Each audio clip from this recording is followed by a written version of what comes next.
Okay, at this time we're going to call the meeting to order, and we're going to begin this meeting with an offer of prayer for guidance by Carol. Sorry, sir. Lord, once again we thank you for the blessings that you've given us in this day, and we pray, Lord, now that you'll be with our citizens and our community. We pray for the students that will be heading back to school. We pray for the teachers who will be heading back into the classroom, for the moms and the families with their new schedules, and we pray, Lord, for our fire department and our police officers, our first responders, as they change their schedules too, according to the school systems. And we pray, Lord, that you'll be with us tonight as we conduct this meeting, that you'll give us wisdom in the decisions that we make. In your name we pray. Amen. Amen. Please stand and join us in the Pledge of Allegiance. I pledge allegiance to the flag of the United States of America, and to the republic for which it stands, one nation, under God, indivisible, with liberty and justice for all. Thank you. And I believe we've got everyone present tonight. Yes, Mr. Chairman, let the record show that all members of the board are present. All right. Well, you know, I like to start with a good quote. An old quote. It got me thinking this weekend. I was at a wedding, and I saw an old professor of mine from college that was performing part of the wedding, and I didn't know who he was. And afterwards, he said, "Boy, you haven't changed a bit." And I thought, "Who are you?" And I felt kind of bad about that. I thought, I'd forgotten him already, and he was a pretty good guy in my life. He was pretty involved with the students. And it got me thinking, too, about it's happened to me the other way, where I've twice now gone to retirements of elementary teachers to thank them, And both times there was a guy there named Steve, and if I said his last name, I think Mr. Swan would know him, because you had him as a student as well. But if you've ever gone through the line with the naughty kid, they all remember him. It's like, "Oh, Steve, how you doing, Steve?" And they look at me and say, "Hi, yeah. What's your name?" I remember that name. You have to do something memorable is the point. You have to do something memorable. And it was underscored to me when I was finishing reading a book to my little guys last night on Ben Franklin. And one of his quotes was, "If you would not be forgotten as soon as you are dead, either write something worth reading or do things worth writing." I thought, he did both. How interesting. But it did make me think, okay, do things worth writing, do things that are memorable. Well, that could be good or bad, I suppose. We all remember Jeffrey Dahmer, or, not to compare the two, but Steve, my friend, we want to do things memorable, I suppose, for the right reasons, right? And I think a lot of us would be happy if our kids and grandkids and great-grandkids would know and remember us and think well of us, and maybe have stories told still. Maybe you write a few things down that you pass on to them. So something to consider is what you can pass on, at least within your own lineage. All right. Having said that, let's turn to the agenda. It's our motion to approve tonight's agenda. So moved. Support. Moved and supported. Any comments? All right. All in favor say aye. Aye. All right, the agenda is passed. Accepted. Number 6, communication letters and reports received for information. Trust that you've reviewed those. All right, public hearings. Now, this first public hearing is not our general public hearing, but it's going to be one specifically as it relates to establishing this industrial district fusion property / Denso International America Incorporated. So do I have a motion to open the public hearing? So moved. Support. With the supported, all in favor say aye. Aye. All right, the public hearing is now open. If there's anyone here who wishes to address the matter of this creation of this industrial district, please step forward and address the board here at the microphone. All right, seeing none, is there a motion to close the public hearing? Support. Moved and supported, all in favor say aye. Aye. And that motion is carried as well. There's also, now that we've done so, a motion to grant approval for the establishment of that district. Is there a motion to that effect? So moved. Support. And supported discussion. Anyone? I know we've talked about this at previous meetings. Any further discussion? All right. Seeing none, just a roll call vote. Okay. Mr. Schwam? Yes. Mrs. Steele? Yes. Clerk votes yes. Mr. Wieringa? Yes? Mrs. Skolma? Yes. Mr. Manier? Yes. And Mr. Bosch? No. Okay. Carried. Thank you. Now we have a public hearing for those who've come to observe and also to participate tonight. If you've not been here before, maybe you've not spoken at a meeting before, we'll have 2 public comment periods. First of all, we're glad you're here and want you to feel welcome. So you're going to have an opportunity right now to speak at this first public hearing, public comment portion, to speak to anything on the agenda tonight. If you've not looked at the agenda, typically we've got those online, or always we've got those online in advance. If you didn't come to speak to an agenda item, then you'll have an opportunity toward the end of the meeting to speak on whatever topic you like and to address the board at that time. So is there anyone, having clarified, is there anyone who wishes to speak at this first public comment period as to items on the agenda? Sure. There's 2 of you.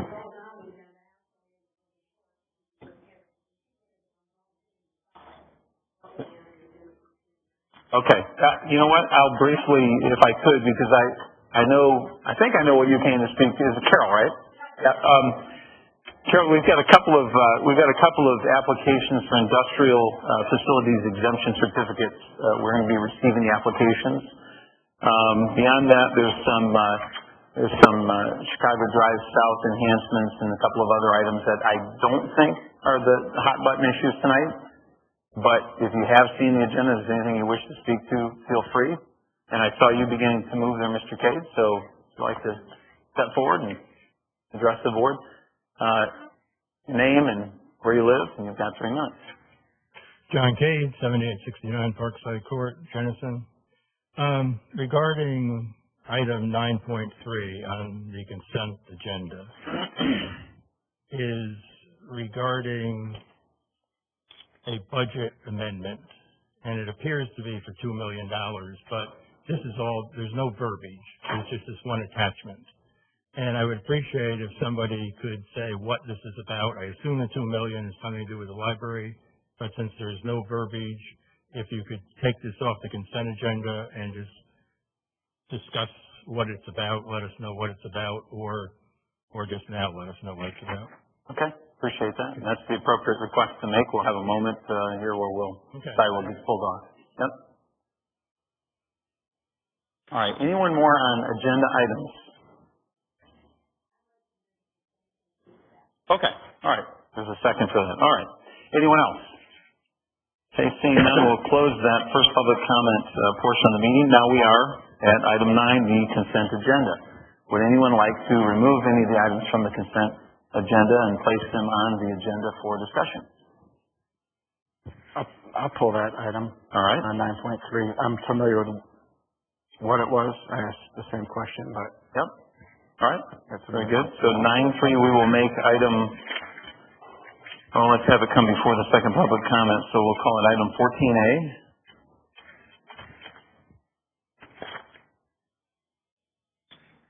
Very good. Any other items that any board member wishes to be taken off from the consent agenda? All right, seeing none. Is there a motion then So moved to approve the consent agenda. Support. Moved and supported. All in favor say aye. Aye. Pose same sign. It is passed. All right. Item 10, as I alluded to a moment ago, we have tonight 2 separate requests to receive applications for this industrial facilities exemption. This first one involves Fusion Properties /Denso. Is there a motion to approve the following resolution to receive that application and set a public hearing? I will move that. Support. Moved and supported. All right.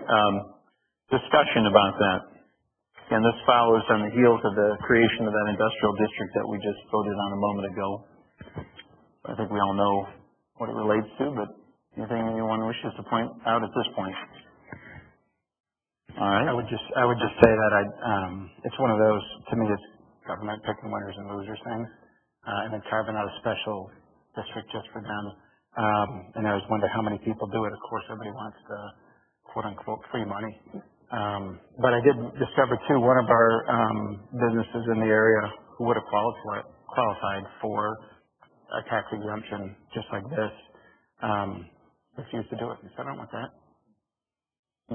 Mask. Yeah, the government pick winners and losers. Yeah. Like, I like that. Yeah. That's what we need is people stand up. So free is awesome, but it's not always free. Okay. Somebody pays. We'll have opportunity to debate the merits of this when that time comes. Right now, we're not making a final decision. I will note, only because Michael's opined a bit about it, that there are competing reasons for granting these, such as encouraging employment opportunities here in our community for people and jobs, and not every instance is it maybe the decision maker for an applicant. They may come anyways, but you don't always know, and you try to look at it on a case by case basis. But we will talk about the merits. This is a roll call vote, so if the clerk could call the roll. Mr. Bosch? No. Mr. Manier? Yes. Mrs. Skolma? Yes. Mr. Wieringa? Yes. Clerk votes yes. Mrs. Steele? Yes. Mr. Schwam? Yes. Carried. All right. That public hearing, by the way, will take place on September 10. All right, number 11 is more or less a repeat to some degree. This involves automated machine systems on Pine Ridge Court. They're in a different area, but a similar request. Is there someone who would make the motion to both receive their application and set a public hearing for September 10? So moved. Support. Moved and supported. Discussion about that at this time? All right, seeing none, roll call vote, please. Clerk votes yes. Mr. Wieringa? Yes. Mr. Schwam? Yes. Mrs. Steele? Yes. Mrs. Skolma? Yes. Mr. Bosch? No. Mr. Manier? Yes. Carried. All right. Item 11. Item 12, Chicago Drive Enhancement South. Again, with a motion here. So moved. Move to approve the enhancements along South Chicago Drive as recommended by the Finance Committee. All right. Support? Support that. Moved and supported. All right. Many of you will know, remember that when we did the Chicago Drive improvements, boy, almost, is it 2 years now? I think it's 2 years, not a year ago, but 2 years. We looked and said, you know what, we're not going to be smart if we make these improvements on the south side there only to rip them up the following year when we had the big pipe going there for $4 or $5 million. So we held off at that time and carved that out with the expectation that when it was finished, we could come back and sort of finish that look. And if you drive through there, you can tell the median looks great and the north side looks great. South side looks pretty good, but it's missing a little bit of the foliage and so on that we had originally planned. So we're now revisiting that some 2 years later. Is there any discussion, debate, et cetera, on that? I actually went there, and because when I saw the plans, I looked at it and I said, well, right on the plans they're showing those trees hanging out into the roadway. That's a bad thing. Yeah, It's a real bad thing. Yeah. So I sat in at-home parking lot there and said, okay, if I'm sitting here trying to pull out, looking up the road, there's going to be a traffic issue putting those trees in. So I think just for the amount of money, have we had a lot of calls of people complaining that it's not landscaped? Not a one. But nobody knows, nobody cares. I've received calls and quite a few comments in the past 2 years about how much they appreciate what was done. So I think it's a fair assumption to say that completing that side, I think, would be well received, whether or not people are demanding it outwardly. Right, and then the question is how far down do we go? Are we going to end up going all the way to Hudsonville? I think we stopped it where we stopped the others, right? We know where this stops. We stopped by that turn near Myers. So, in fact, frankly, the part we don't touch beyond that has looked nice for years. You ever notice that kind of nice, got some nice pines in there, pretty mature and so on. And as an aside, since you mentioned Hudsonville, just personal point of view, as I've seen what they've done with their median, which I think was maybe in part, we might have been the impetus behind that. I like ours better. There's semicircles there. Huh? There's semicircles. They did it level, right? They did it level with the curb, but anyways, that's neither here nor there. Other comments about this, I presume, Dan, as it relates to Michael's comment, I mean, we're hiring a professional in part for that reason, meaning if they think the distance needs to be moved a little bit or what have you on certain of these plantings, that's at their discretion along with, discussion with you. I don't need to micromanage. This is a challenging area with all the utilities in there, so The locations were carefully picked, but yes, they'll actually be staked specifically, and we'll have to hand dig to make sure those locations. Yeah, and it seemed like, I mean, they're not planting oak trees. I mean, I'm not looking to overwhelm the boulevard, but I do depend, I think the other board members do, don't you, to say part what you're depending on them to, you know, that and the fact there's buried utilities there. We don't want to inadvertently strike one, but Yeah, that was my big concern because we got a 3-inch gas line. There's fiber optic, there's sewer, and when you put a tree that sends down taproots, not a good combo. And that's the reason they're pushed out close to the road, which is one, a vision issue, and also in the wintertime, somebody goes off the road. I don't know if you've ever hit a 4-inch diameter tree. They don't move. So I think setting them that close to the road is just from a safety aspect, it would be enough for me to say no. yeah. And not to mention, we need to be tightening our belt. $16,000 could be put towards trying to get that. I was pleased that it was less money than what we cut out when we deferred it 2 years ago. So I was like, wow, cost savings. But any other comments? For myself, I don't feel that we have to worry about it because they have done several communities. I know they have done South Haven and, you know, several areas up north, and I would trust that they would, you know, not be putting in a division of cars. They've done many, many I took downtown pictures too, just in communities, case so anybody wanted to see it. they're a good company, so I think we're fine. What else? I think about half the cost is the hand digging, Right. but in that situation, that has to be done. So as people look at this, they go, this is a high cost for that many trees. But we've improved that area. It looks dramatically better. And the hand digging is going to cost.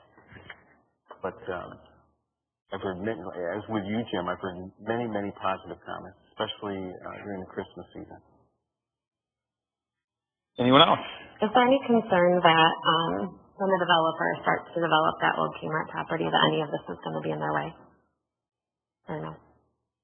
I can't speak to that, but if they were, and if we lost a tree or two by virtue of a nice development, I guess we'd all say that's an acceptable casualty that can't be perfectly predicted now. But you're right, your point's well taken.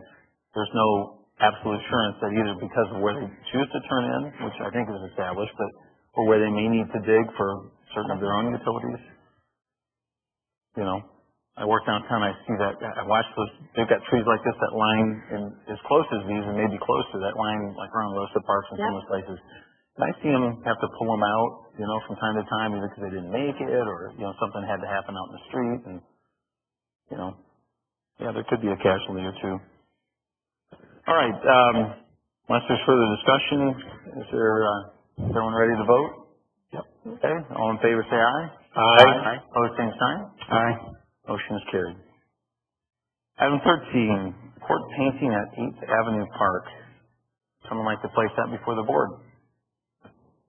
I will move that. Support. And so the motion here is to approve of court painting at 8th Avenue Park for a cost not to exceed $4,300.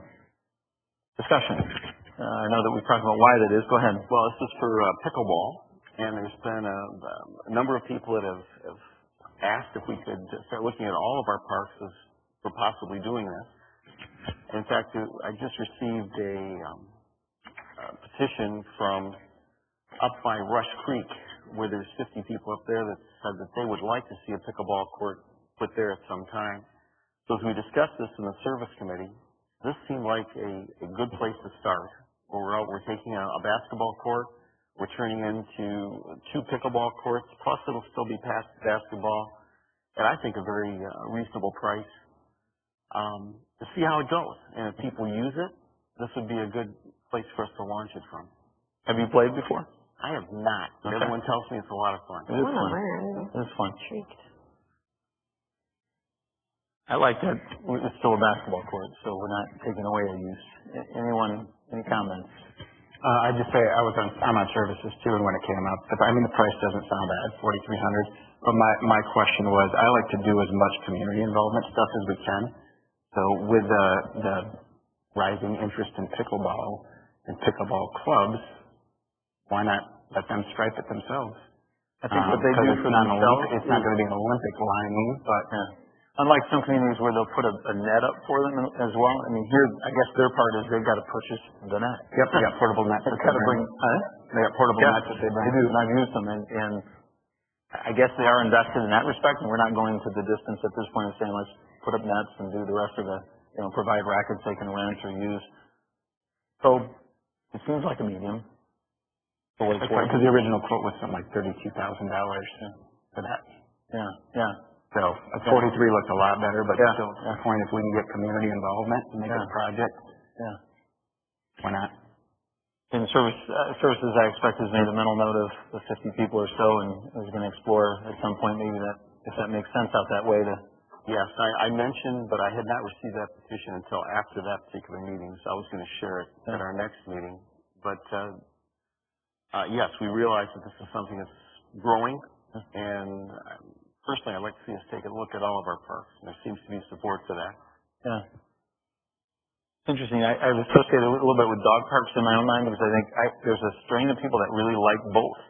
And for some reason, I've heard from each of them periodically that you go, hey, you know what? Even if I don't go do X or Y, seems to be sometimes, a critical mass that'll be reached for a certain sport or interest that goes, okay, well, maybe it's time to, people aren't doing X anymore, they're doing Y, So.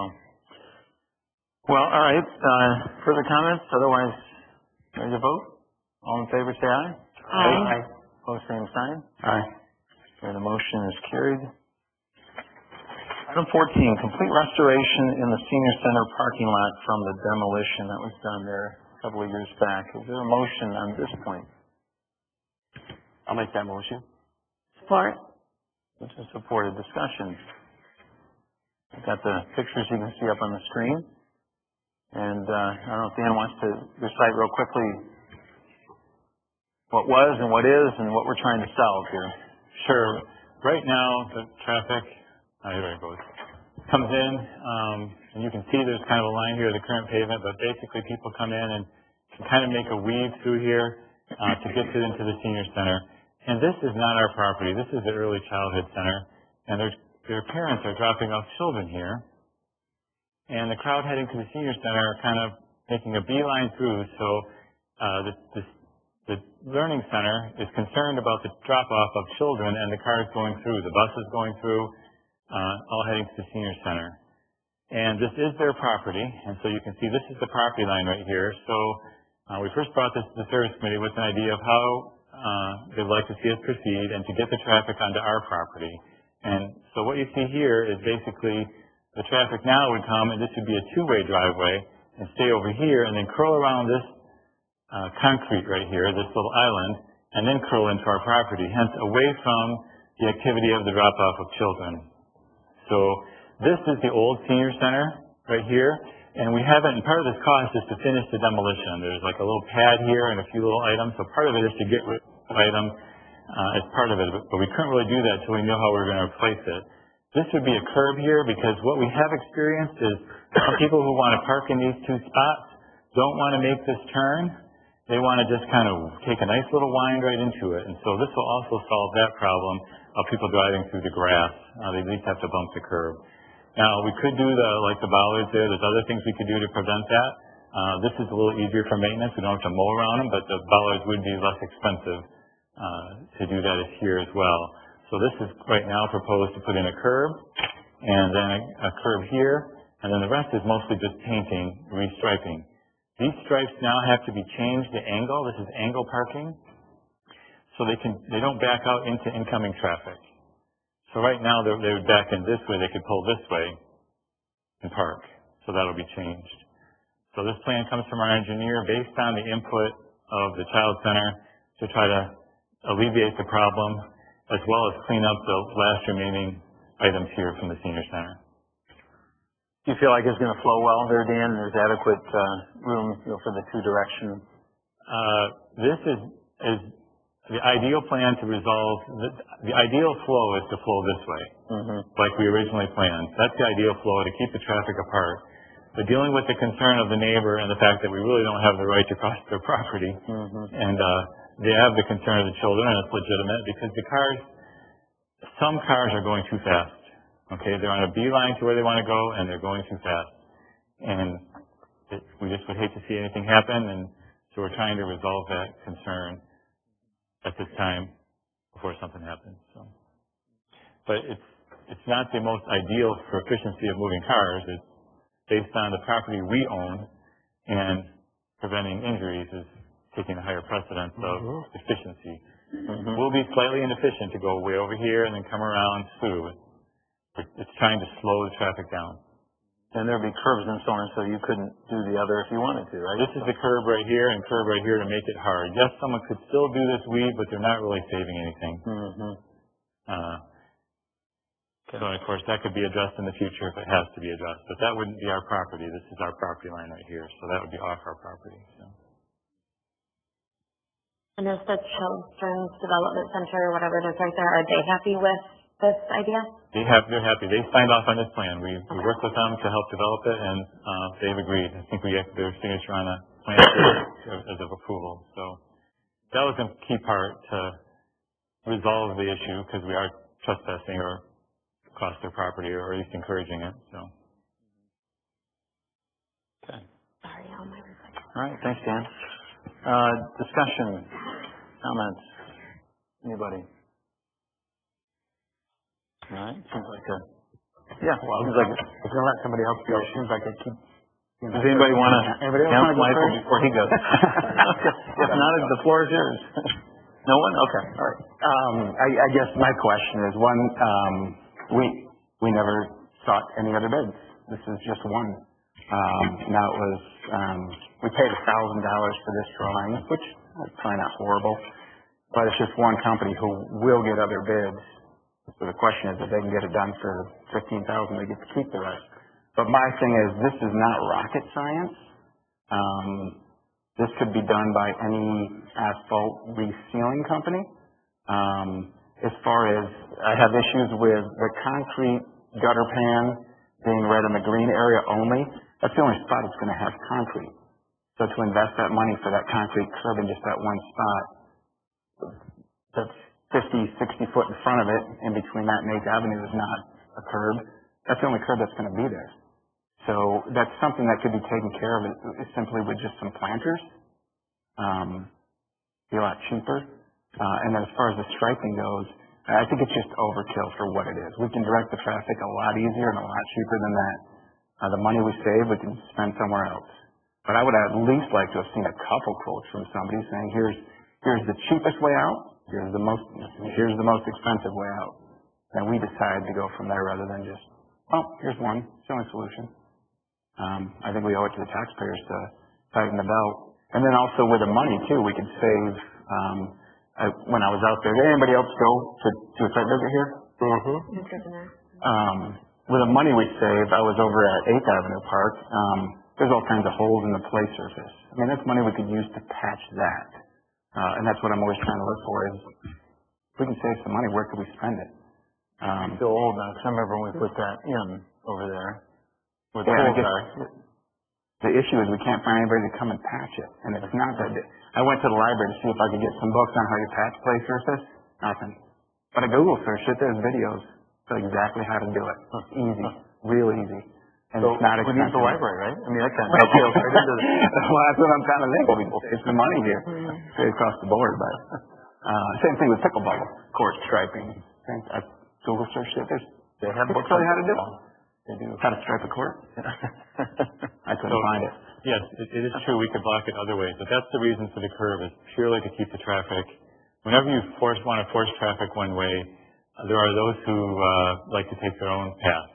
And so we wanted something to do, and we chose the curve as the method of most aesthetic and easy to maintain, but there are less expensive. Right, and one of my concerns too is we could do planters. We don't have to do them every 5 foot, but every 12 foot, 15 foot. Starting, just off the easement at 8th Avenue, and then continue that. Also with the orange stripe, that's a great way to guide traffic. But my other concern with a curb too, and we've seen it in the past, with the repair bills on our plows, that's just something to hit with a plow. Right, it is an issue. We'd have to take it. So. And if that's the only curb, and I'd be leaning against that. But at least throw it out for a couple quotes just to see what we can get. We did approach other contractors, and particularly the ones who are working for us already, because this is a pretty small job. And those contractors are too busy. They did not want to quote it. And with both of the two that are working for us now, right? The L's that are working at Edson Drive. So they're already behind. That's the hardest part. for the jobs that they're doing. That's probably too small of a job for them if they're doing Right. roads. I mean, I'd be like, Right, and that's the hard part, yeah, to come over here, so, calling an MDOT crew to come put a sidewalk in front of my house. right, so. One of the things that were listed under that price were parking lot stripes, marking removed, pavement marking symbols removed, pavement removal includes asphalt, concrete, and bollards, install new MDOT F4 curb and gutter, patch and asphalt as needed, install 3 new signs and poles, new parking lot pavement markings, and restoration. So it's not just the curb and the gutter, but it's Right, it's some directional removing all the... and get through there to guide people to the right location, so. Mhm. So, And this helps us to be a good neighbor. And I think it's done professionally this way. And Dan was very detailed when he explained this to the service committee as far as this being a small job and trying to find contractors that are willing to do it. Yeah, and the other thing in service, there was no mention of multiple bids coming in on this from the other asphalt companies too. Correct. Yeah. This is- And the other thing is this came in, 5 minutes after the meeting starts, suddenly this appears, oh, by the way, check this out. Let's vote on this. So, 2 minutes, which drives me crazy because when stuff that happens, it means it's going to get steamrolled through. There's no time to research it, so one of my pet peeves. so, It's good to get as much advance notice on most issues as possible. Sometimes it's less possible than others, but when you want to get something done before the snow flies, sometimes the situation demands quicker action. But is that the sense of the rest of the board? Anybody else? Comments? Jason? No? All right, seeing none then. At this time, on the table, all those in favor say aye. Aye. Aye. Pose same sign. Aye. The motion is carried. Now, item 15, the second public comment. Whoops, we have 14 days on the... 14A, thank you. 9.3. Yes, yes. The consent agenda. Very good, thank you. These were the 2018 budget amendments, which came through our finance committee. Move to approve. let me go over them. I'm just wondering if Dan After wants to... amendments. Yeah, can we get a second and then Sure, I'll second it, and then... I'd like to go over that specifically here. Can you get the plus there a little bit, make it bigger? If you need to get up out of your chair, you're welcome to stand where you can see it. Basically, there's 2 amendments here. There's 4 lines. One is hitting revenues and one is hitting expenses, and that's really the difference. But the main one, the $2 million one, is for the new library, and it's anticipating expenses incurring yet this fall. We don't know exactly, but we're anticipating between $1 to $2 million of construction taking place yet this year. And so that's why we're amending the budget so they can get started to accommodate that. The other one is the grant we received for the bus that the board approved for the senior transportation. And we received that grant, so we're recognizing the revenue for the grant, and then we're recognizing the expense for the purchase of the bus. In the past, these expenses would be netted out. And so it's basically money coming in and money going out. So the $2 million is for the library coming out of our fund balance, and that's the 2 items you see there. So. Okay, and one thing I guess you didn't say in your comments right there was that the $2 million, lest anyone misperceive that, that's part of the budgeted amount for the library. That's not, we're not changing the budget because we're raising the budget of the library. We're simply allocating a portion of what's been approved. Right, we're budgeting over a construction over a year end, and so we're budgeting that it could be $1 to $2 million this year, and then of course the remainder would be next year. But we have to anticipate early for what timing will be, and it's hard to know how contractors will be. And so I have another update for some of the projects too, if you're ready for that after this, that we can do that too if you're interested. You'd like to do it right now, you're saying? When this is finished, yeah. So, but if you have any questions on this, this is basically the 2 items the board has approved for the new library and for the bus. Right, so. Right. All right, and the motion is in front of the board. Comments on the motion? Let me just say, so it's just $2 million total that we anticipate spending this year for 2018? Or is there other money that the $2 million should be to? No, it's hard to know how much construction will be done and what time, what months it'll be done. Right. What are we anticipating? Up to $2 million. Okay. So it's hard to know. That's good. And if we're going faster, we'll then ask the board to shift additional funds from next year to this year, essentially, depending on what year it is. And if it goes slower, then we'll shift it the other way, or at least propose that we do that. Ultimately, the budget is still the 12 million total. It's just hard to know the timing. So that's why you're predicting 1 to 2 this year, and then next year it'll be 10 to 11. So it's hard to know. I think they will start by moving utilities or things of that kind, right? What month would you anticipate? September. Oh, okay. Wow. So. All right. Next month you'll start seeing the. We have an update for you on that. Okay. Yeah, it's tied with us too. So after you vote for this, we'd love to show that to you. All right. All right. You ready to vote? All in favor, say aye. Aye. Same sign. That motion is carried. Dan, if you would. Sure. You want to bring up the slides? We got a few slides. This is, I'm sure, everybody's exciting. If you can tell what you're looking at here. This is Cottonwood Construction. And, people are talking, that project is dragging on. And, it's slated for completion in November, but the contractor is behind. But this is the stuff that's working underground. And this is encasing a sewer line. For example, that's a liner inside of a sewer line, and this particular portion will be cut out, but this is the liner going through the sewer line. And you can see a lateral coming up here, and this point right there, that's going to come and allow into that sewer line. So that flow is basically going to go right through there. So that's what you see there. And go ahead. This is them doing the work to make the cuts in that liner. And go ahead and show the next picture. And this is how the liner is going down through the manhole to line up the sewer in the ground. Now, just to picture what this is doing, I know the picture looks really pretty, but no bathrooms were turned off in this process. I want you to understand what they're working here and what they're dealing with. So that's the process they're going through. But go ahead and this is harder to see too, but this is Edson Drive. They finally started digging, and we get a lot of complaints now when people see what they're going through. I mean, this is what's in front of someone's house, just so you understand, and it's hard for the contractor to dig that hole through the middle of the street and not inconvenience people. And so we get a lot of inquiries, and that's kind of the thing that's happening. So it's difficult, and most people are patient, they understand, but it's still frustrating. It's a lot of work, it's loud, it's noisy, it's just inconvenient. So this is the generator that we're installing at the water station, and this is part of our long-term water improvements. You can see they're installing that there. You should see that at Barry. Go ahead. This is one of the parts in the play surface. They did this kind of a quick patch, and the company is finally coming. After close to a year, we've been trying to get them to come. They're finally coming tomorrow to do the finished work, and of course, it's music in the park, so they're going to be working around that. But after a year delay, there's not any way we can say, hey, come back next year. And so I kind of wondered if they looked at the schedule and said what day they could come, and just hoping we'd postpone them, but that is the frustrating part. So I'm going to have Rod give you a few updates as well.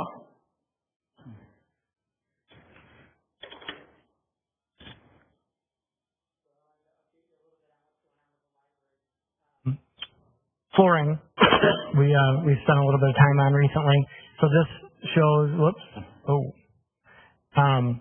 this shows the different flooring areas. This is your entrance to the building.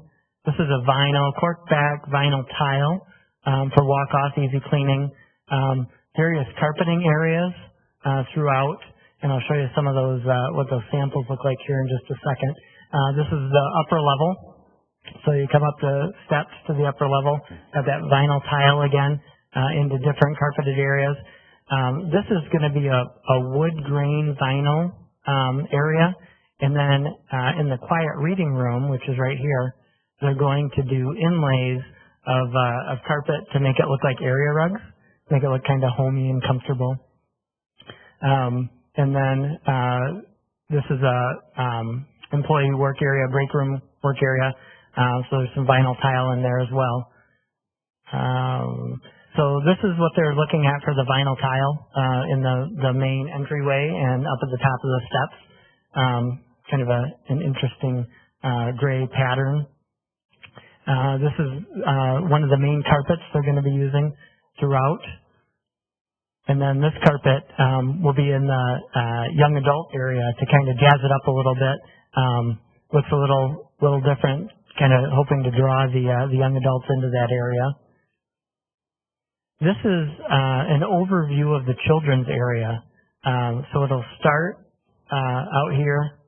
This is the entryway with a lighter gray pattern, and then go into a darker, and then lead back into a lighter gray. And this is the program room, and there's going to be a little puppet theater right here, and some seating around. So kind of drawing the patrons back into the back of the children's area. And then this is a concept of the front of the children's area. So they're going to do a wood plank finish around, and we've talked about signage up above. This says Children's Library.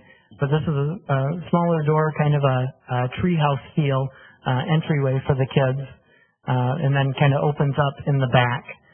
So it has windows they can climb through and little nooks they can sit in. There's a little bench here. Just different areas for the kids to explore.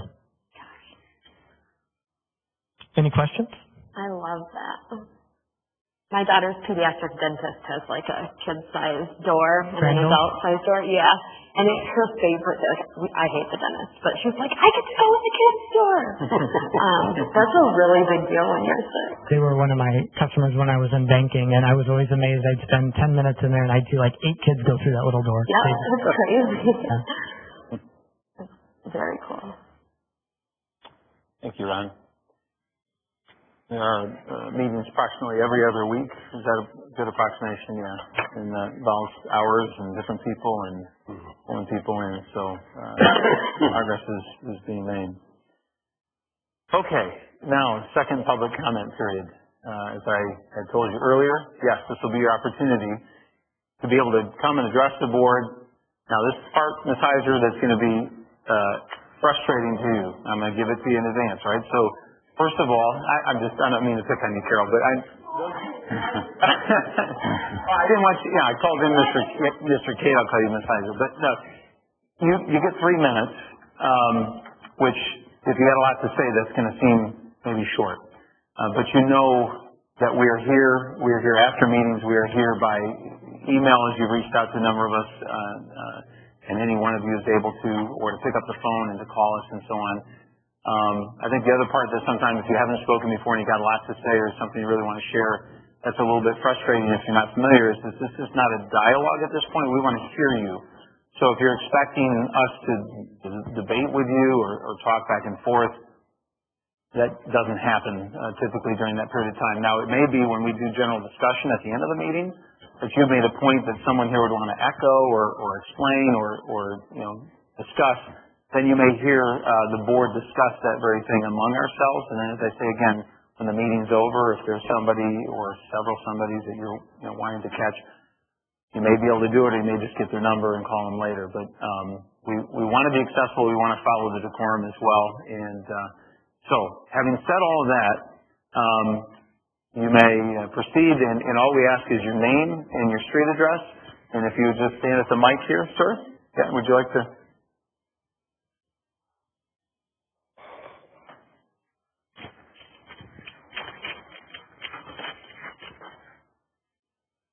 My name is James Van Dyke. I live at 6905 40th Avenue. I like your idea for this new library. However, I would like someone here, or maybe all of you, to address the situation. It is my understanding this was put to a vote to the people. The people turned it down. What gives this board the authority to go against the wishes of the people? Anybody? Okay. I said a moment ago, James, that it might be a little unsatisfying because we're not going to debate you now because... Well, I'm not looking for a debate. I'm looking for a yes or no. Okay. Is voting good or is voting bad? Sure. Does voting mean the people's choice or does voting not mean the people's choice? That's what I want to know. I want clarification from each board member. Okay. Well, you may not get it from all of them. They'll decide against themselves. I'll speak to it during general discussion that I alluded to. I'll be glad to talk. about what you just brought up. Okay. Yep.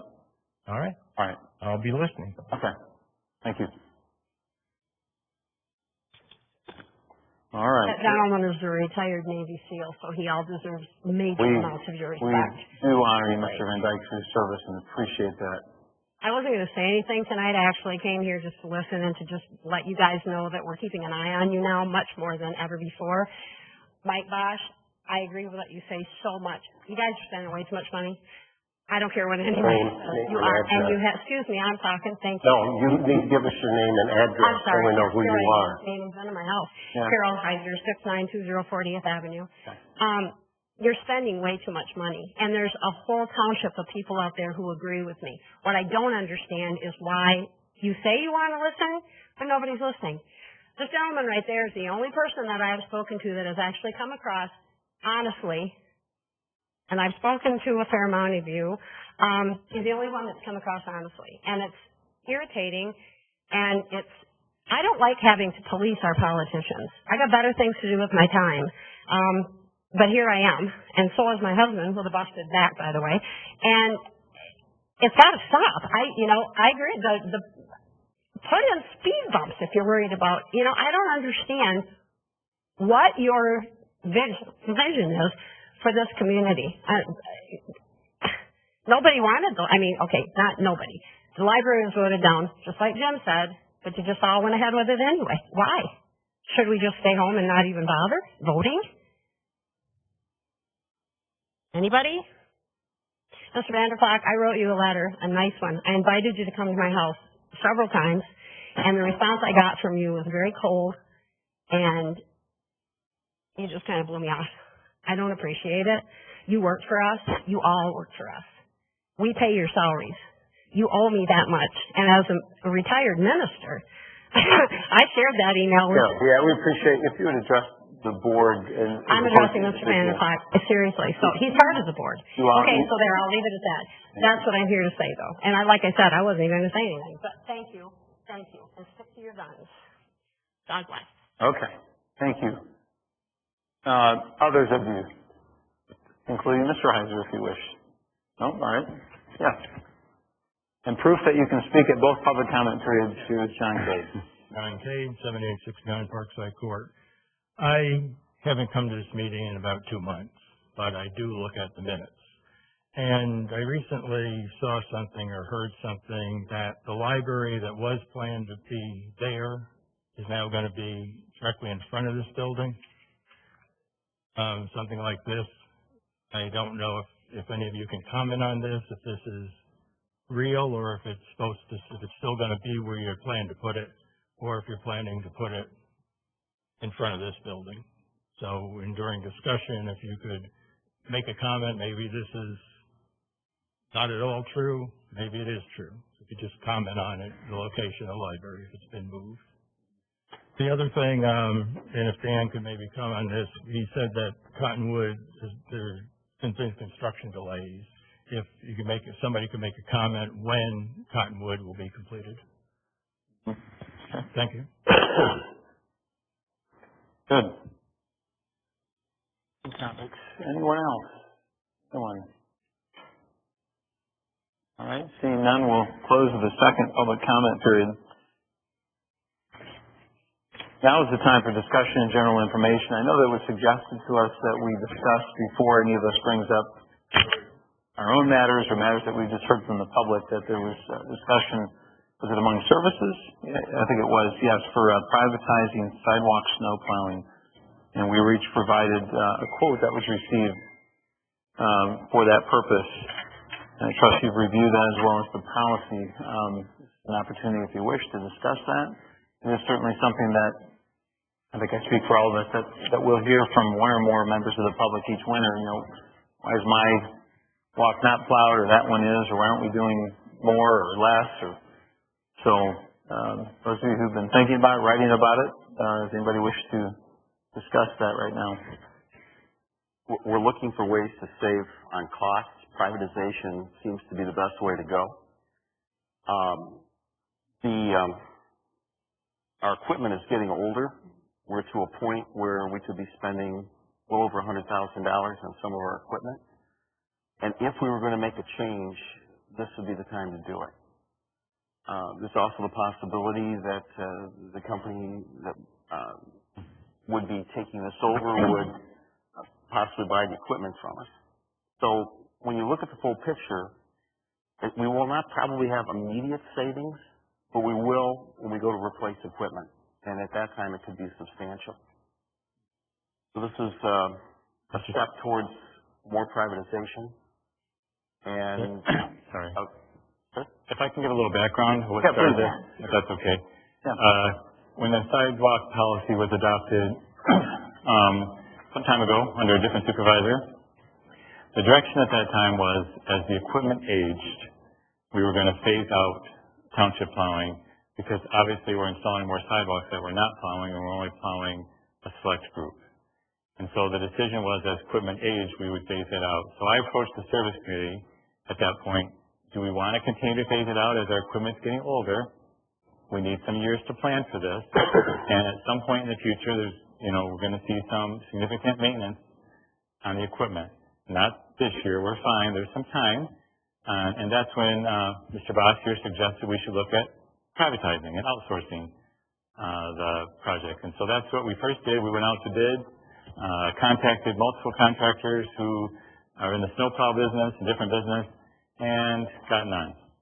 And so that was at first a little bit discouraging. So we wanted to find out really what was going on. And so the biggest concern of contractors was at least the one we interviewed and trying to negotiate a price was the risk of how much snow is going to be there, and it's a lot of miles of sidewalk.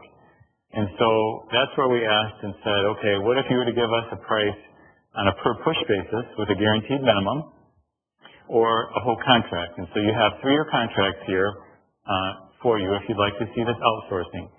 So really your choice is to continue with the outsourcing, which we'd have to prove now if you want him to get the equipment in time that he needs for this year.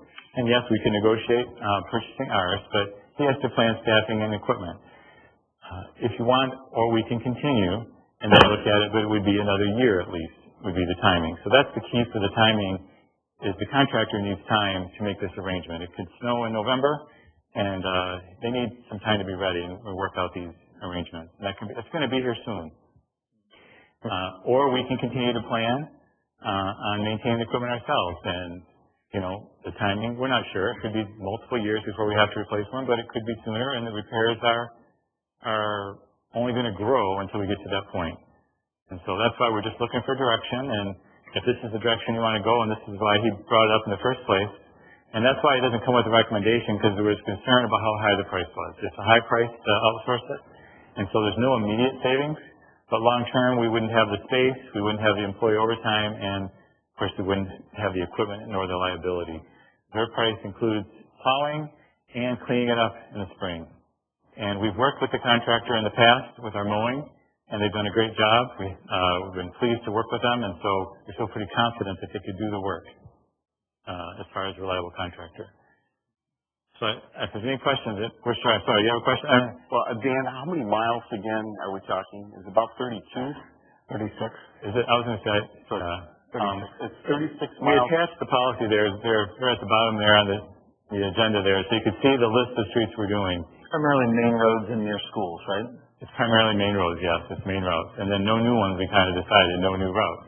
And so that was what was decided before, and that's why this policy was put in place, because more and more are getting added, and they have the responsibility themselves. And that's why it was, well, they're applying their own, and why are we doing this would eventually become an issue, except that we always have. That's really the difference. So. And replacing equipment, you're talking the bombardiers, correct? A bombardier, not both. Just one would come up first, and one can cost easily $125,000, $130,000.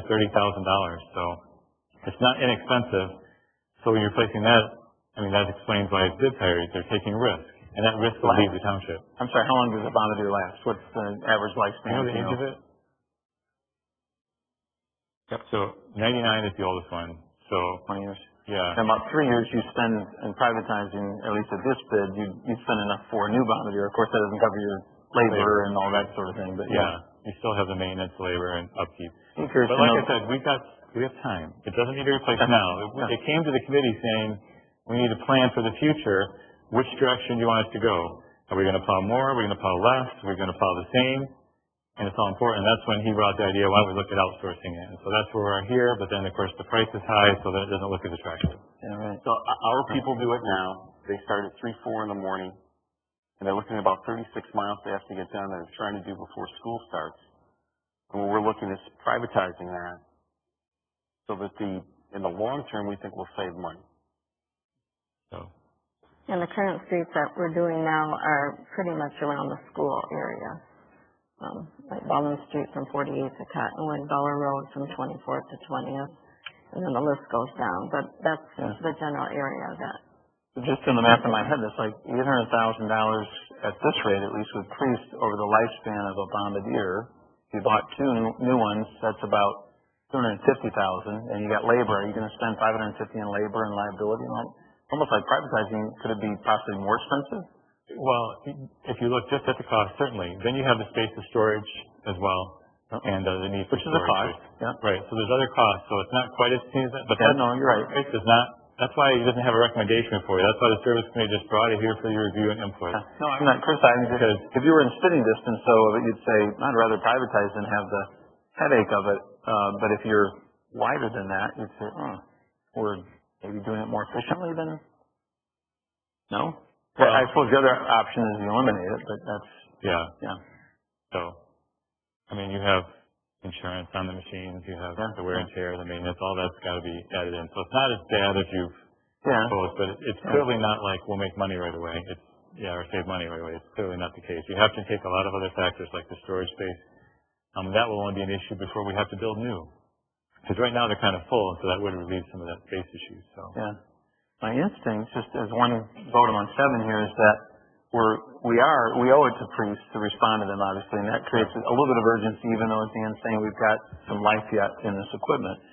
Would we be better served to get through this winter and start the process sooner next year of, again, you may get priests, you may get another bid, you might get a better bid, but then they have the time to go, okay, we've really looked at this is what the true cost is to the township of everything. If you figure storage and insurance and all the rest of that, labor, and it's really right around here, and this is the cost. That also gives you more time if you want to decide if you're going to continue to plow the same street. Because that's some of the biggest unknowns, too, is when you're trying to figure out the question is, are you going to change the street in the future? Yeah.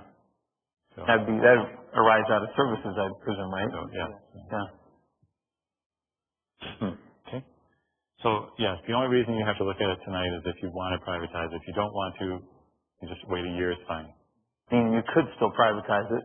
If you voted against it tonight, doesn't mean you wouldn't privatize it. Yeah. If you're saying I'm not quite ready, Yeah, and that's what I'm saying. It's not something you have to rush into to do this. Jim, I think we wanted to provide the information. And I think we were hoping the price would be lower. Yeah. This is a tough one. I have mixed emotions myself. Yeah. But for all this research and the bids, I think we felt it was important that at least we discuss it as a group. Yeah. Well, discussion. Anyone else? I like what you said. I agree with what you said. I think we could wait, use our equipment this year and wait, see, and evaluate and assess the cost. So maybe in like May, the services committee has it on their agenda again, or April or something. I mean, that might go early, but May, you start looking at it, really drilling down and saying, what are the comparisons? I don't think anybody's got a dog in this fight other than to be as efficient as possible, right? No, I mean, and I think that seems like a very compromising position. I think it's good. Thanks for bringing it up. Who it was you, Mike, right? Yeah, I think it's good. Yeah, that's, it's kind of my thing is, when I said, what if we privatize, it was, I don't know, it doesn't mean it's the answer. But when we have a problem, we start throwing some possible solutions out there. We discuss them, and I love this. We're having a discussion, which is fantastic. I wish we did that more often. But we look at every possibility. Maybe it's a combination of a couple things. We thoroughly look through it, but I did the research on them. The Bombardiers, one's in 99, one's in 2007. The only, besides just normal maintenance stuff, a little water pump, which was $190. The 1999 had a serious issue with the differential in 2015, which was, I don't have an exact cost, but somewhere between $5,000 and $10,000. 15 years, 16 years. That's it. That's not bad. I went and looked at them both. They're not bad. Yeah. They're not falling apart. We got a lot of life left in them. So, Yeah. So it's one of those things is look at the options. What is the problem?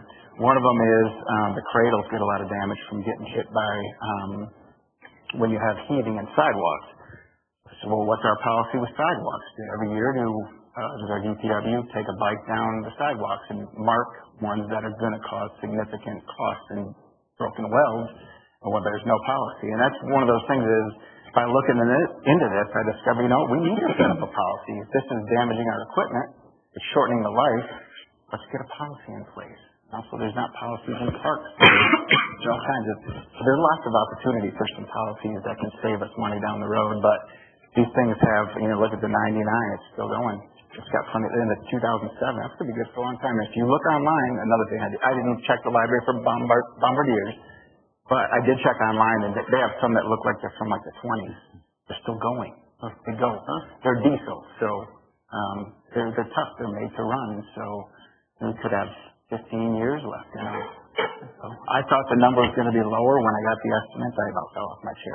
I'm not sure what I was thinking about. For $73,000, we could hire somebody, have them sit in a chair in the office, watching out the window for it to snow, and still save money. but now it was good. But You brought it up. It's good to look at. We have a problem. We look for multiple solutions. It doesn't mean anyone's the right one, but we discuss it and figure out what's going to be the best thing for taxpayers' money. So we don't need to do anything formally here? Okay. All right. Is the general consensus that it's not a closed discussion permanently, but that perhaps under the exigent circumstances now we don't want to make a split-second decision? Fine. Yeah. All right. Fine. Okay. Good. General discussion then. Any members among the board wish to address any topic? First, we've got our budget meeting next Monday. So I'd like to speak to the library. Yeah.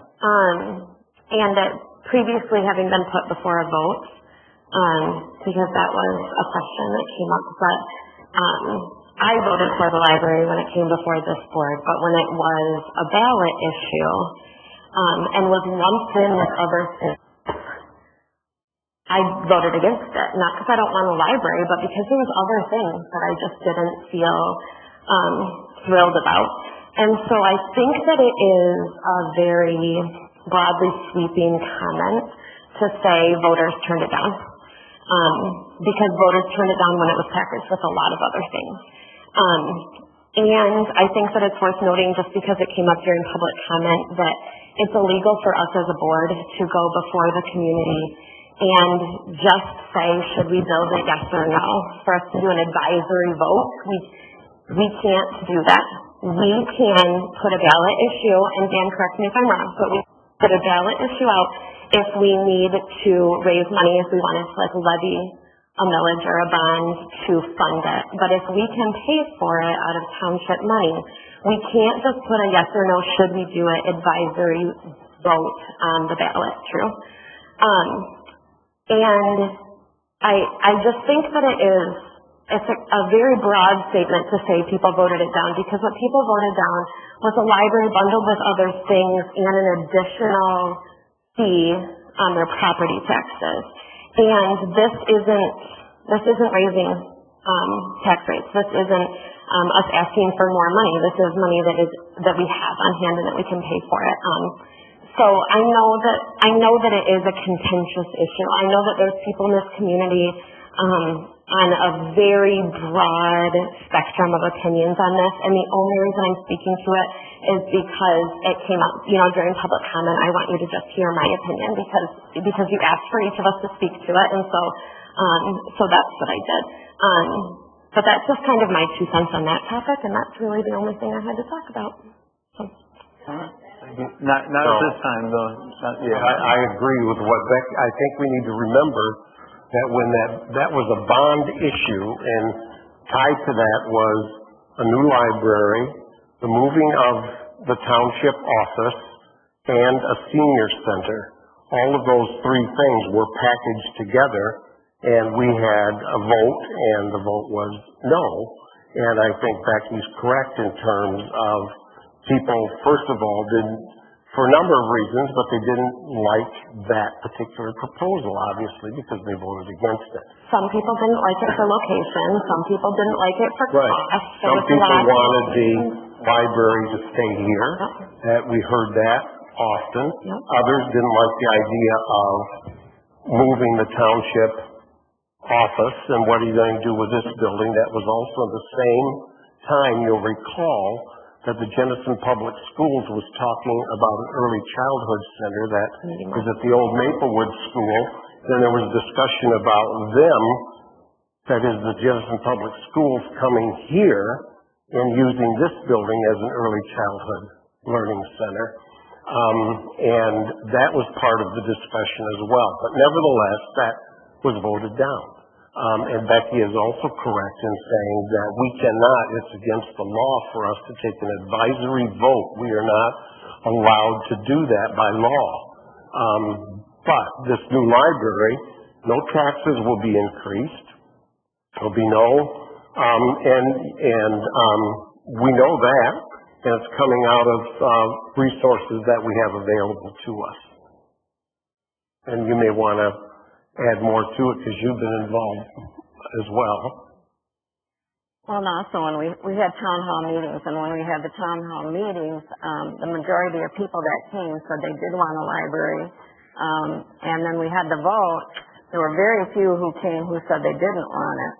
And then when we had the vote and it was turned down, as they said, as a package, I received numerous calls, and numerous people wrote to me that they did not vote it down because of the library. They voted it down because, once again, they didn't want the township moved, or they didn't want to spend that kind of money. It wasn't because they didn't want the library. So, yeah, just add that. But I think it's safe to say now that the library's been approved. It's moving forward, and it's going to be a great library. And yes, there were people that were opposed, and folks that did everything they could to try to stop it in one way or another. All of us, many of us, were called many different names because of our position. However, like we said, and Rod showed us the pictures, it's moving forward. We're moving ahead, and we're going to have a beautiful new library that the citizens and residents of Georgetown Township will be proud of. And deserve. And also to John, his question, it is going to be here. It is not going to be moved. It's going to be... I think maybe to clarify what he was asking, and thank you, Carol, for bringing that up, and those of us who've been on the subcommittee meetings, I kind of, like you, John, had envisioned same thing, almost like it's like this. There's the township hall and the library, and who knows, like, almost like a... Well, it's still over there, but by virtue of the layout and all, in terms of, you guys can better explain, but what's under the ground behind there, and our rights and our setbacks and so on, it ends up just necessarily being, yeah, it's on that side, but it's bigger than you think. And essentially the building location is not changing except for the connection to this building. And when the architects first got involved, we were anticipating coming off this corner, going this way. Like you're saying, John, yeah. And then the architects looked at it and said, does that really make sense for the public to enter from one building to the other? And they came up with a plan to enter in the middle of the building as more economical, because you won't be tearing out this part, and as well as where you enter downstairs to make more space usable. And a lot of people don't realize this building has a whole floor below it. And that space will be more usable now, accessing it from the middle of the building downstairs. So when you come in the library, there will be come into the main entrance of the office, or you can go downstairs to access the whole building and access this space. So the footprint's still there, except for this little corner is not touching here, it's touching at our lobby. And so it doesn't tear up this building to make this part of a walkway. I think it's a great idea to get access to the elevator and to use both those spaces. It made a lot of sense. And that's why it was the architects who came up with the plan to how to touch the two together.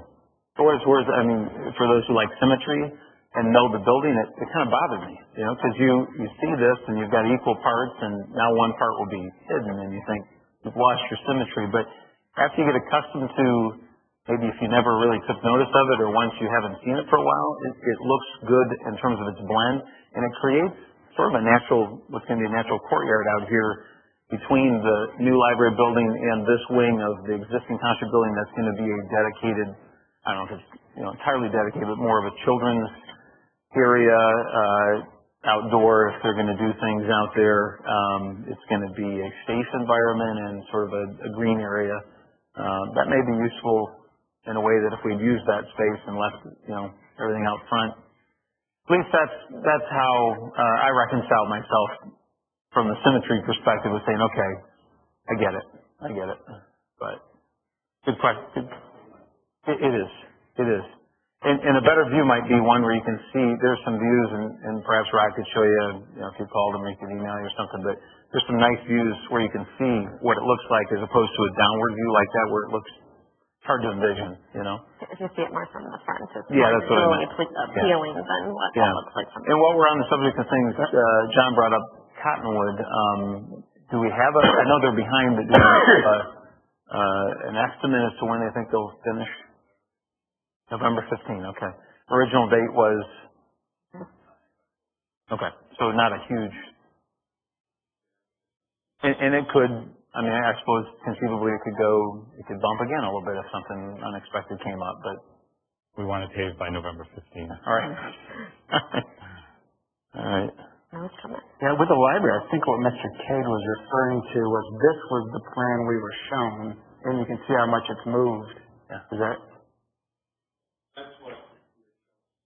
Yeah, and that's why it was a shocker to me too. I think I asked Dan, it was a while ago, I'm like, what? Well, part of the issue is there's utility lines on this property line, so you weigh the cost of what you're doing on the site, so we wanted to avoid hitting those utility lines.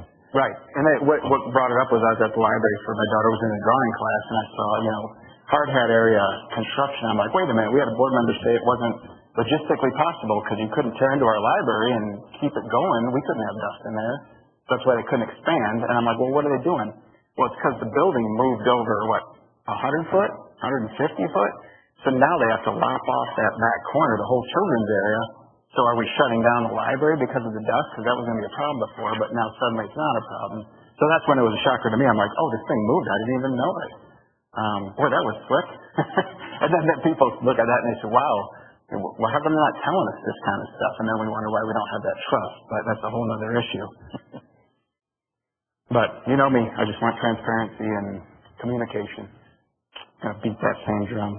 But I did have questions too. Edson Drive, when I saw that picture, are we pumping that water into the lake? I heard from a resident today that there's 3 pumps pumping the water that's where they're digging in the road out into the lakes behind it. I'm not sure. I'm sure they're pumping into lakes. Because my question is, he told me it's like 20 foot from the drain fields, or septic drain fields, taking that water, pumping it into that lake, which I'm like, the whole purpose is it's supposed to keep pollution out. Now we're bringing stuff that's only had 20 foot to filter out and dumping. Are we responsible if there's an E. coli outbreak in that lake? There's all kinds of issues we could have to deal with, but obviously the plans for disposing of pumping the water, groundwater, that's already in the ground. Is that us or DEQ, or is that health department, or who? The contractor has to make those arrangements based on a plan from the engineers. So the engineers comes up with a plan to pump out the water so they can excavate, of course, so they can dig down there. Ultimately, the whole project's ours, though, so anything that happens, we're on the hook? Will we hook with the contractor? Certainly, yes. Okay. But every project we do, we pump out water. We did the same on Elmwood. We do it on every project. So. Right. I'm just concerned when it goes into the lake that it's producing something that place where it goes normally wouldn't be. It normally would go into a creek anyway. That's the water is in the ground. It comes back out and goes into another area. Yes.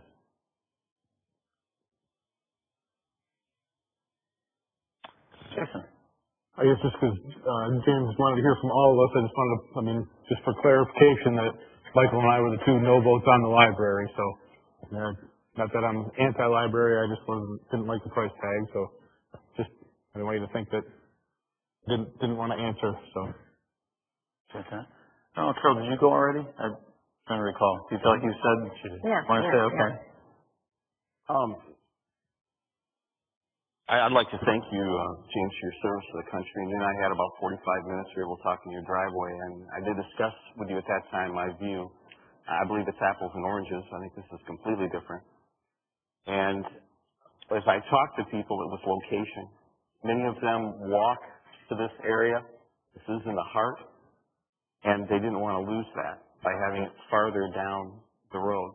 And that was a huge obstacle. You had people that loved the library that said, I don't want that moved. It's right where my grandchildren are. And that was a deciding vote in my opinion, or deciding reason why people were voting against it. I'm excited about it. I think it's going to be life-changing for us in our community. Incredibly positive. I think it'll help with property values. I think it's awesome for our core area. We have a new librarian that is in a league of his own. The things that he has done and turned things around and built a positive image, incredibly creative. I'm very, very excited about this. I think it's going to be good for us. And it's an honor to have this opportunity to put something like this forward. It'll be good for our community. Okay. I think I'm the only one left here. And as I promised to Mr. Van Dyke, too, I would address that. I feel like a number of you have already pretty well filled the space in terms of things I would have said. And so my response would be more or less a grouping together of some of the things that have been said already. I echo those same things. And I respect that, not 100% of the community is in favor. And so, obviously you're one who's not. Respect your difference of opinion on that point. And I could just say, all right. Well, and I want to address that next because, and I'm going to do that in a combined fashion because I want to say that I commend Jason and Mike for running for office. That's not an easy thing to do. I just commend you on your campaigns and how hard you work. There's never a promise, obviously, of the result you wanted, but you both put in a lot of time and effort, made yourself available. And as someone who's done it on a smaller scale, I can only imagine the amount of time that it took. So I respect your endeavor and, wish you well with what you'll do with that time now that you've been using it elsewhere. If I could just add, I had an absolute riot. Good. We enjoy. All right. There were no downsides. Invigorating. Good. I thought picking up signs would be a downside. It wasn't. So I said I would tie this in with a moment ago with something that Mr. Van Dyke said, and I could tell maybe Carol's hand motioning too, but Mike, you and I spar once in a while, and it's good. It's good for a board. I appreciate Mike's role on this board. Carol said she really likes you. She likes your opinion and so on. 15% of the public agreed with your opinion, and I think that's about accurate. In other words, when you hear a strong voice, it could be from any one of us. It's not necessarily indicative why you might agree with that voice of saying, well, that's how everybody feels, because that's not how everybody feels. Believe me, when you're in this position, you hear from a variety of views, and you'd be amazed sometimes the things and the differing points of view and the numbers of people that you talk to. So, Michael, yes, you represent a portion of this township, and I appreciate your role in terms of accountability and all. And I think we're all interested in accountability. And to Carol's point, I think we're all interested in being prudent. Obviously, we disagree among ourselves sometimes what prudence is defined as. But I don't think we have any wild free spenders. Again, you may describe otherwise, but I don't see that. I know each one of you. And we'll agree to disagree at times, and sometimes you'll have a vote, as you've indicated with the library, that was a biased vote. It was not 7-0. And, I even recently with the ice arena, I let, John, before that vote, I know you were a big part of that original vote. Saying, hey, John, you vote your conscience. I want all of you to be able to vote your conscience. There's no strong arming here. But I don't think it should be assumed that a populist point of view or something that sounds very for the people and against this board is to be interpreted, even among this board, as a majority opinion, because I don't believe that it is. And so I hope that you will continue to listen to the public, both here at this meeting and outside this meeting. Make yourselves available.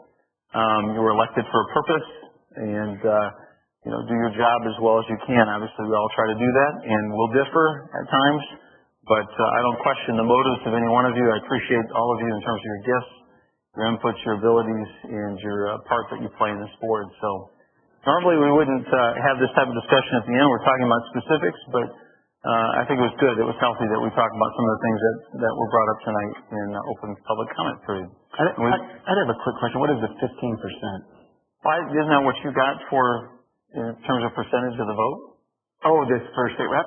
Yeah. No, it's 20 Okay. something. Okay. No, I would refer back to the online poll on an Inform page where it was 454 votes against the library, and there was like 48 for, which was 83%. Okay. That's the voice of the people right there. I'll spar with you one last time, if you, and please allow me, indulge me.